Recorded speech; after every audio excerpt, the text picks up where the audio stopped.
और मैं आज आपके सबके बीच में एक ऐसे मेहमान का नाम लेने जा रहा हूँ जिनका मतलब कि परिचय किसी को बताने की ज़रूरत नहीं है, पूरा देश इनको जानता है। ऐसे मेहमान हमारे बीच में है और भोपाल में हमारे सर्किट हाउस में हमारे बीच में हमारी बहन पधारी है।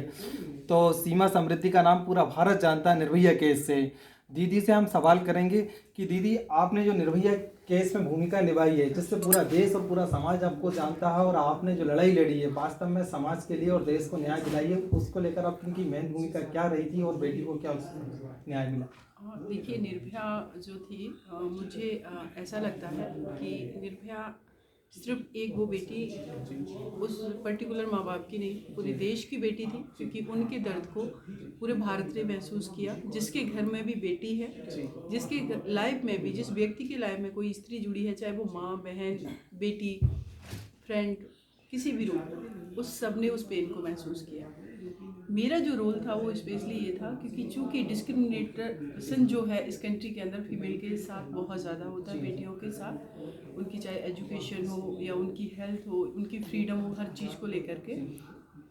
तो ये फाइट कि देश की राजधानी दिल्ली में 8:30 बजे रात को एक बेटी जो कि अपनी लाइफ को एंजॉय कर रही थी, वो किसी को कोई डिस्टर्ब नहीं कर रही थी, फिर उसके साथ ये क्राइम क्यों हुआ?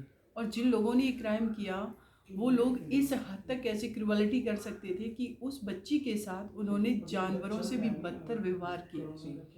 तो ये चीज़ मुझे अंदर से बहुत परेशान कर रही थी कि क्यों ना, अगर ये फांसी की सज़ा का प्रावधान है हमारे कानून में, तो हम इनको क्यों ना फांसी कराएं। हालांकि मैं एक चीज़ कहूँगी, हम सभी लोग कहते हैं निर्भया को जस्टिस मिला, लेकिन मेरा ये मानना है निर्भया को जस्टिस नहीं मिला।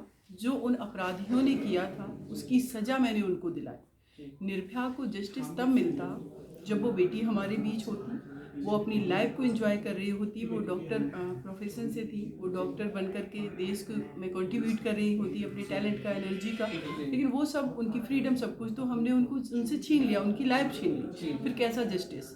तो एक्चुअल में अगर जस्टिस की बात करनी है इस देश की 49% महिलाओं की आबादी के लिए, तो हमें उनकी फ्रीडम की बात करनी चाहिए, उनकी एजुकेशन, उनकी हेल्थ की, इन सारी चीज़ों की इक्वलिटी की बात करनी चाहिए। और अगर ऐसे सिचुएशन में भी अगर कभी कोई क्राइम होता है जो जिसको हम कहेंगे 100% नहीं रोक सकते, तब फिर वहाँ पुलिस और सिस्टम का रोल आता है। तो ये लड़ाई जो थी, मैं 49% आबादी की आवाज़ भी वहाँ पर मैं उठा रही थी, निर्भया के जस्टिस के साथ साथ। दीदी ऐसी तमाम केस कई प्रदेश और कई राज्यों में होते हुए हम बराबर आपको देखते हैं, आप